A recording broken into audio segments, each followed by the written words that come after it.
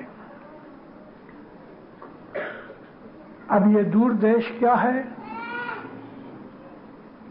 ہم اپنی موت سے پہلے جہاں تھے وہ دور دیش ہے. ہم ازل سے ابد تک چلے ہی آتے ہیں، چلے ہی رہیں گے. یہ دنیا ہمارا ملک نہیں ہے. اس دنیا کے اندر ہم پھر کر بیپار کرنے والے ہیں.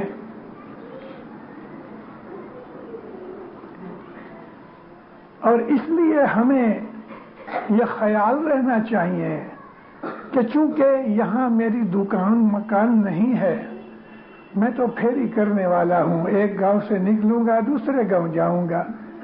جہاں رات پڑ گئی سو گئے، جہاں بھوک لگی کھا لیا.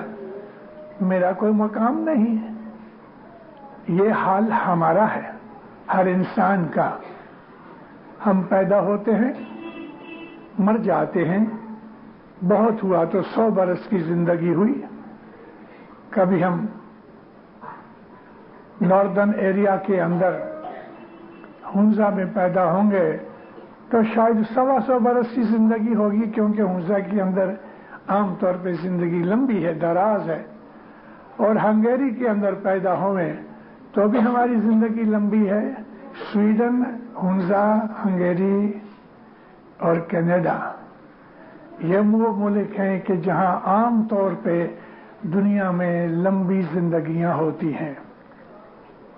سب سے چھوٹی زندگیاں ہندوستان، پاکستان، افریقہ کہ جہاں ایوریج 40-45 برس کی زندگی ہوتی ہے. مگر 40-45 برس کی ہوئے کہ 100 برس کی ہوئے کہ سلیمان فارسی کی طرح 253 برس کی زندگی ہوئے، مگر 100 برس لگی جیونا بندے آخر مرنا بھی ہوئی ہوئی. کچھ بھی کرو، 100 برس جیو کہ 500 برس جیو، مگر مرنا تو ہے. وہ لوگ کہ جو خدا کو نہیں مانتے وہ بھی موت کو مانتے ہیں. خدا کی ہستی کے قائل نہیں لیکن موت کو یاد کرتے ہیں، یعنی کہ ایک دن مرنا ہے. اب یہ دور دیش میں سے ہم اس دنیا میں آئے. مولا کی حصہ داری کے اندر ہم نے بیپار شروع کیا. اس کا ایک دوسرا مطلب بھی ہو سکتا ہے کہ ہم اس دنیا میں آ کے مولا کے ساتھ بیپار کرتے ہیں. ہم کچھ چیزیں مولا کو بیچتے ہیں، کچھ چیزیں مولا سے ہم خریدتے ہیں. پیر کا یہ کہنا ہمارے لیے ایک باعث تفکر ہے. ہم کو یہ سوچنے کے لیے تھوڑا مواد ملتا ہے کہ مقصد کیا ہے. مقصد یہ ہے دینداروں کہ یہ دنیا، یہ عمر، یہ کاروبار، یہ دنیا کے کارخانے یہ سب عارضی ہیں، تھوڑے وقت کے لیے ہیں. اس کے لیے ہمیں ایسا سودا کرنا چاہیے کہ جس سودے کے اندر ہمیں شرمندہ نہ ہونا پڑے، جس سودے کے اندر ہمیں خسارہ نہ ہوئے، جس میں ہمیں نفع ہوئے، تاکہ ہم اپنے سیٹ کے پاس جا کے سرخرو ہو سکے. موت حق ہے. اور سچ پوچھو تو ہماری زندگی یہاں ٹیمپریری ہے. موت کے بعد ہماری زندگی بہت لمبی ہے، بہت لمبی، اتنی لمبی کہ ہم آج اس کا خیال بھی نہیں کر سکتے. یہ زندگی جس میں آج ہم ہیں بیماریوں سے بھری ہے، دکھوں سے بھری ہے، تکلیفوں سے بھری ہے، فکر و غم سے بھری ہے. کوئی شے ہماری مرضی سے نہیں ہوتی. کبھی کبھی ہم اچھا کرتے ہیں، خیال کرتے ہیں تو وہ ہو جاتا ہے، ہم خوش ہوتے ہیں، لیکن ہم جو چاہتے ہیں وہ نہیں ہوتا۔ اس لیے نہیں ہوتا کہ یہ دنیا پہ ہمارا کنٹرول نہیں، ہماری زندگی پہ ہمارا کنٹرول نہیں۔ مولانا امام سلطان محمد شہزاد نے افریقہ کے اندر ایک تعلیقہ بھیجا تھا، کبھی کبھی آپ نے سنا بھی ہوگا۔ مولا فرماتے ہیں کہ اگر کسی شخص کی 5 میں سے 1 آرزویں پوری ہوتی ہوئے، 5 آرزویں میں سے 1 آرزو اگر پوری ہوتی ہے تو اسے سمجھنا چاہیے کہ وہ دنیا کے خوش نصیب ترین انسانوں میں سے ہے۔ یہ چیز ظاہر کرتی ہے کہ ایک بھی آرزو سب کی پوری نہیں ہوتی، 5 میں کیا 100 میں سے بھی کبھی ایک آرزو اپنی مرضی سے پوری ہوتی ہوئے تو بھی خوش نصیبی ہے۔ ہمارے ہاتھ میں کچھ نہیں ہے، کچھ نہیں۔ اور اگر انسان اس چیز کا خیال کرے تو اس کے اندر ایک قسم کی سوچ پیدا ہوتی ہے۔ ہمارے گنانوں میں ایک لفظ ہے ویراگ،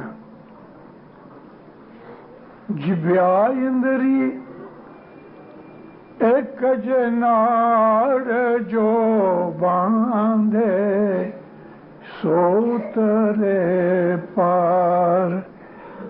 پھر کہتے ہیں کہ زبان ایک ایسا آرگن ہے کہ جس نے زبان کو باندھ لیا وہ پار اتر گیا۔ اے اندری تھرونا پاپ نہ جائے، پاپ گیا بنا سدھ نہ پائے۔ زبان کو قابو کیے بغیر گناہ نہیں مٹیں گے، اور جب تک کہ گناہ نہیں مٹیں گے تب تک انسان کو سمجھ نہیں آئے گی، شدھ نہیں آئے گی۔ شدھ تھیا بنا سنتوش نہ تھائے، سنتوش بنا جگتی نہ پائے۔ جب تک کہ انسان کو قناعت کا احساس نہیں ہوگا، یعنی کنٹینٹمنٹ، تب تک اس کے دل کے اندر سکون نہیں آئے گا۔ یہ سارا لمبا گنان ہے۔ کہنے کا مقصد کیا ہے کہ ہماری ساری زندگی میں کون سی چیز ایسی ہے کہ جو ہمیں زیادہ دکھ میں ڈالتی ہے؟ ہاتھ، پاؤں، آنکھ، ناک، کان، پیر کہتے ہیں زبان۔ زبان کے بہت سے کام ہیں۔ سواد کا چکھنا زبان کا کام ہے، کھٹے میٹھے سے فرق کرنا زبان کا کام ہے، کسی کو خوش کرنا زبان کا کام ہے، کسی کو بھڑکا دینا زبان کا کام ہے۔ گالی دیکھ کے دشمن بنا لو، آسانی سے بن جائے گا، اور محبت کے لفظ بول کے دوست بنا لو، زبان کے کتنے کام ہیں۔ حضرت لقمان ایک نبی تھے۔ قرآن شریف کے اندر سورہ لقمان کا ان کے اندر ذکر ہے۔ ایک دفعہ حضرت لقمان اکیلے سفر کر رہے تھے، ڈاکوؤں نے ان کو پکڑ لیا۔ جس طرح سے حضرت یوسف علیہ السلام غلام کے طور پہ بیچے گئے، لقمان علیہ السلام بھی غلام کے طور پہ بیچے گئے۔ جس سیٹھ نے حضرت لقمان کو خریدا وہ سیٹھ بڑا دنیا دار تھا، یوں عبادت کرتا تھا لیکن اعمال خراب تھے۔ اب لقمان علیہ السلام نبی تھے، اور نبی کا تو کام یہ ہوتا ہے کہ ہر جگہ بدی کو دور کرنا، مگر چونکہ وہ غلام تھے اس لیے اپنے آقا کو نصیحت نہیں کر سکتے تھے۔ ایک دفعہ ایسا ہوا کہ کھیتوں میں کام کرنے کے لیے سیٹھ نے، آقا نے یہ کہا کہ اس حصے کے اندر گیہوں بو ڈالو۔ حضرت لقمان نے جو بولیے گیہوں نہ بوئے. جب یہ فصل تیار ہوئی تو وہ بڑا غصہ ہوا. کہنے لگا میں نے تمہیں جو بونے کے لیے کہا تھا. کہتے نہیں آپ نے مجھے گیہوں بولنے کے لیے کہا تھا لیکن یہ تو جو نکلے.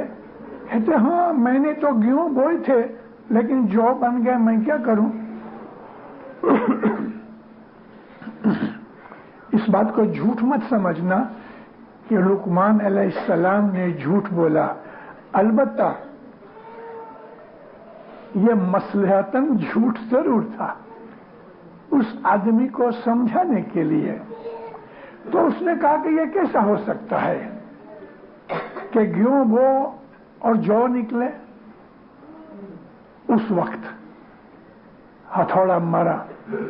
کہنے لگے اے آقا آپ کی سب باتیں دیکھ کے مجھے ایسا ہوا کہ میں گیہوں جو بوؤں گا تو گیہوں بن جائیں گے لیکن آپ کی عادتیں دیکھ کے میں نے ایسا کیا. آپ ایک طرف نماز پڑھتے ہیں عبادت کرتے ہیں دوسری طرف بد کام کرتے ہیں چوری کرتے ہیں اور پھر یہ چاہتے ہیں کہ آپ کو خدا عرش کے اوپر ملکت دے دولت دے. سمجھدار شخص تھا. کہنے لگا یہ الفاظ کسی معمولی شخص کے نہیں. کون ہو تم؟ آپ نے کہا میں لقمان ہوں. لقمان نبی. وہاں پہ گرا معافی مانگی. اور میں نے آپ کے اوپر بڑا ظلم کیا کہ ایک نبی کو میں نے غلام بنایا. فرمایا نہیں خدا ایسا چاہتا تھا کہ میں تیرے جیسے سیٹھ کو ٹھیک کر دوں تو پبلک کو بہت بڑی فائدے کی بات بن جائے. وہ اچھا بن گیا نیک بن گیا. پھر آپ نے اس کو ایک بات سنائی.